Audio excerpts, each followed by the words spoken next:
Now to our continuing coverage of that tragic midair collision near Reagan National Airport. A stunning sight here yesterday as families of the 67 people who were lost in that accident gathered to see the area where that American Airlines jet and Army Black Hawk helicopter collided last Wednesday night, just seconds before that plane was supposed to land. And this morning we know 55 of the 67 victims have been recovered. So that means the search continues for the remaining 12 victims. Now more victims could be found today as crews begin to pull wreckage out of the water. 7 News is on your side with team coverage. Kelly Lynn is sharing some of the victims' stories and how they are being remembered.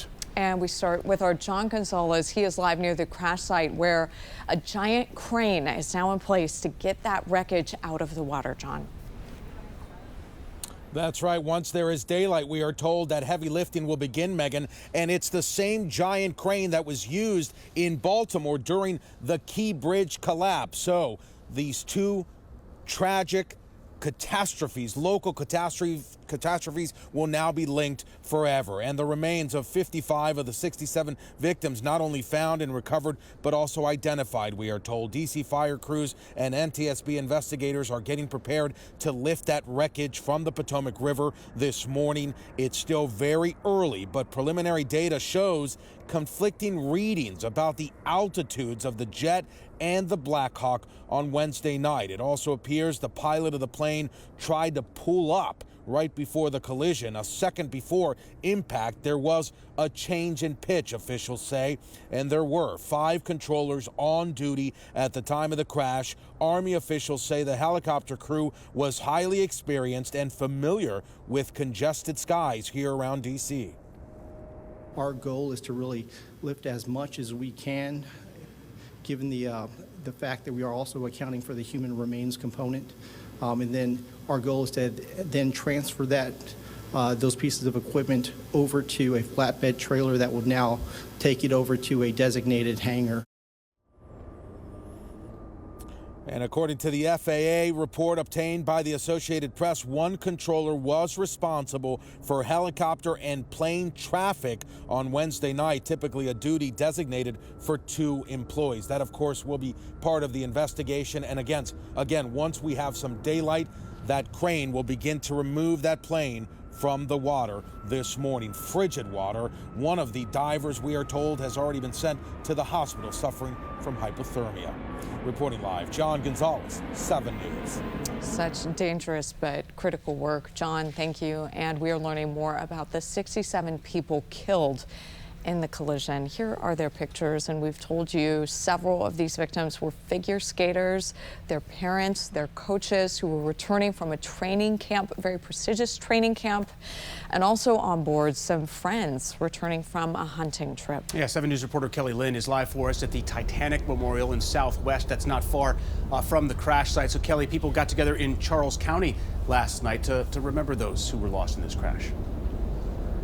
They did. They were in White Plains. They attended a vigil that happened at a church. It was a small gathering, but it was a really powerful one. People bowing their heads, wiping away their tears, lifting up prayers for the victims. This happened at South Potomac Church, as did people there share their memories of their loved ones. Mackenzie Taylor was a friend of Andrew Eves.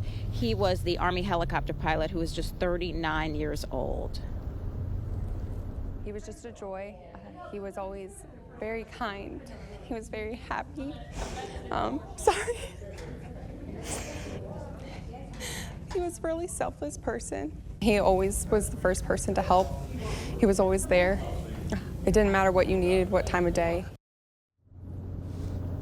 And John Miklos was also at that church in White Plains. He says that he cannot stop thinking about Mikey Stovall's smile. 40-year-old Stovall was on the American Airlines plane returning from a hunting trip. Miklos knew him as a young boy. You know, Mikey was always smiling. It's like his mom said, he always smiled. No matter what was going on. When he was 8 years old, he'd be off to the side by himself with a soccer ball kicking, just smiling, having a good time. And people who came say that the community in White Plains is so small that when one person hurts, everyone hurts. Here in Southwest, you can see the Titanic Memorial behind me and all of the flowers that have been laid here in honor of the victims. There's also a very poignant note that was also left behind. Live in Southwest, Kelly Lynn, 7 News. All right, Kelly, thank you. So many gut-wrenching stories emerging about who these other victims were, including what we just learned over the weekend. The captain of the Black Hawk helicopter, Rebecca Lobach, a friend sharing this about her. She was a brilliant and fearless, a talented pilot, a PT stud. We trained and commissioned together as part of the University of North Carolina Army ROTC. Also, something else about Captain Lobach, this from a freelance photographer here in the area, Andrew Leiden. She was a White House social aide. Here she is at an event at the White House with Ralph Lauren. There are a number of pictures online of her with President Biden and doing other activities at the White House as well. We shared with you Kia Duggan's photo last week. She was set to begin teaching at Howard University. She had a business degree from Wichita State University and also got her graduated with a law degree from Harvard Law School. And also here, this is Wendy Schaefer. She leaves behind a 1-year-old and a 3-year-old, mom of 2 and wife from Charlotte, North Carolina. And then one other thing to share, we'll be able to share the story. Britt has actually interviewed Everly and Lydia, these 2 young ice skaters, over 3 years. We're going to talk more with Britt about her memories of these 2 girls coming up in our next half hour. Megan. Right, Adam, thank you. Every life was so very special, and we are remembering all of those lost in this crash. Again, 55 of the 67 victims have been identified, and these are the names we have confirmed so far. As we learn more names, we will share their stories and tributes as we continue to pay respects to those who were lost in this tragedy.